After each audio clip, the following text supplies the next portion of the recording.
Radio Label Verte ouvre ses micros aujourd'hui pour parler de harcèlement scolaire.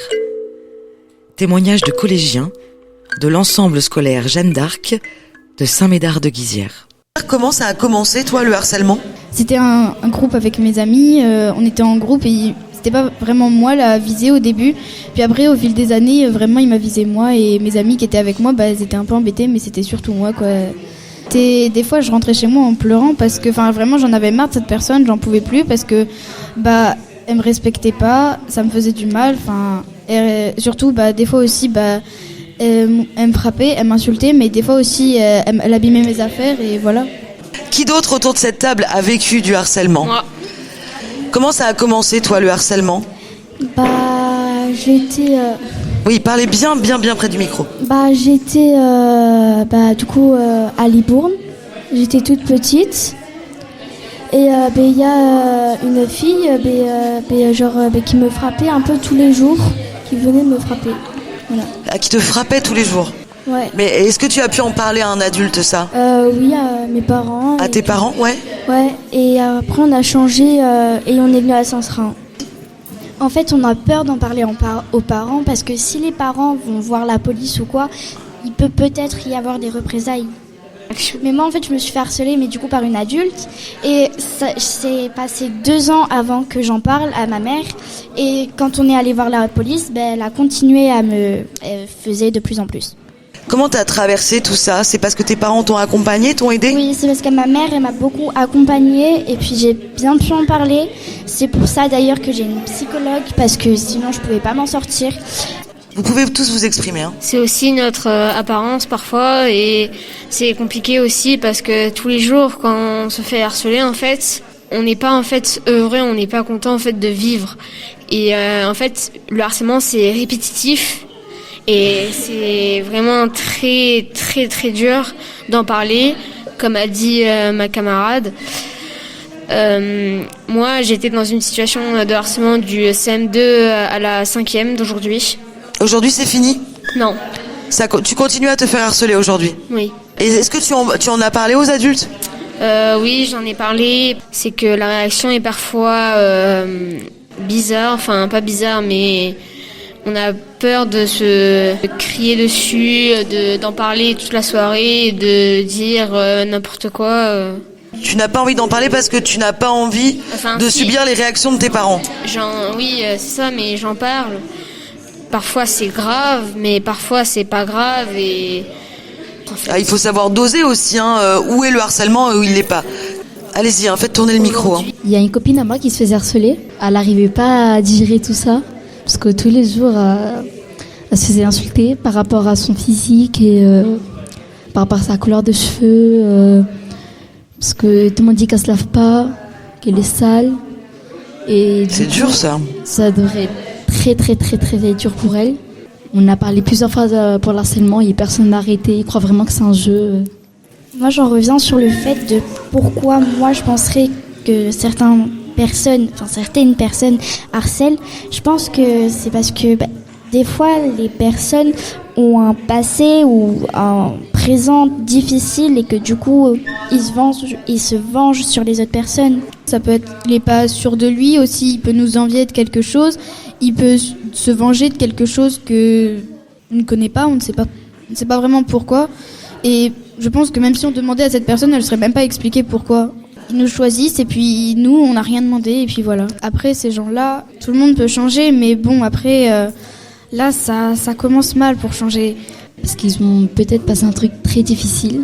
Oui. Peut-être des parents séparés ou ils veulent se venger d'un truc. Quelle solution on pourrait trouver pour justement permettre aux élèves de parler du harcèlement scolaire librement ? On pourrait écrire au lieu d'en parler et faire une... Vous pourriez écrire, c'est une bonne idée ça. Il y a déjà une boîte, la boîte s'appelle le BCH, c'est Backer contre le harcèlement, où en fait on peut en parler avec eux, qui après eux... Alors on peut en parler avec eux, c'est qui ? Les bikers, ils donnent plein de conseils, ils sont très bien informés, ils sont très gentils. Heureusement qu'il y a des personnes qui interviennent pour le harcèlement.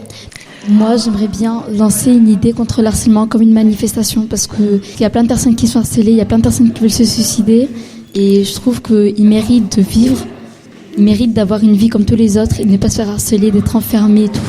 Il peut aussi y avoir, j'ai entendu beaucoup d'histoires comme quoi il y en avait, en fait, personne prenait ça en compte, on avait beau leur en parler, ils s'en fichaient, les adultes ne faisaient rien, donc après c'est bien d'en parler, mais si on n'est pas aidé, c'est compliqué d'en sortir. Est-ce qu'il y a un adulte ici référent au collège pour en parler? Non. Le prof principal? Les surveillants. Oui. Les profs? Est-ce que, par exemple, ce serait pas intéressant d'avoir un adulte référent? Si. Comme ça, on sait exactement qui aller voir quand on ne sait pas trop Oui. à qui parler, on sait exactement qui aller voir pour en parler. Mais après, c'est bien d'avoir quelqu'un à qui parler, mais il faut oser parler. Pour tous les gens qui osent pas en parler, oui. En fait, il faut vraiment qu'ils puissent en parler parce que s'ils osent pas en parler, il y a la boîte pour écrire, il y a tout.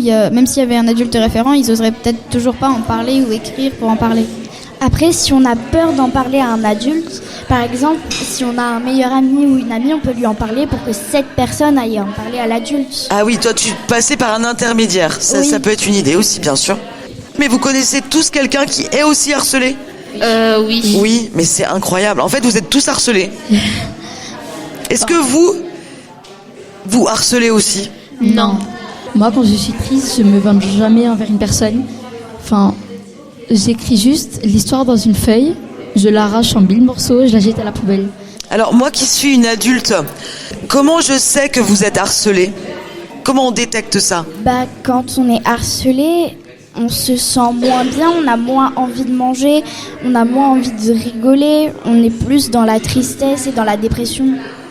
Et il y a surtout les notes qui baissent beaucoup. Avant que tu te harceles, tu vois ce côté très heureux et d'un seul jour, un clin d'œil, mais tu te vois dépressive. Comme a dit ma camarade, les notes baissent, t'es moins heureuse, t'es beaucoup plus méchante qu'avant, tu t'entends pas très bien avec tes parents.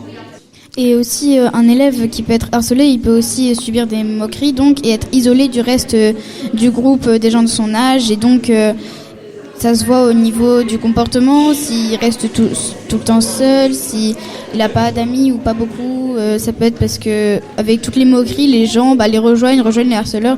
Et s'il y en a qui voient quelqu'un qui se fait harceler, là aussi, il faut en parler parce que sinon, on devient complice des harceleurs.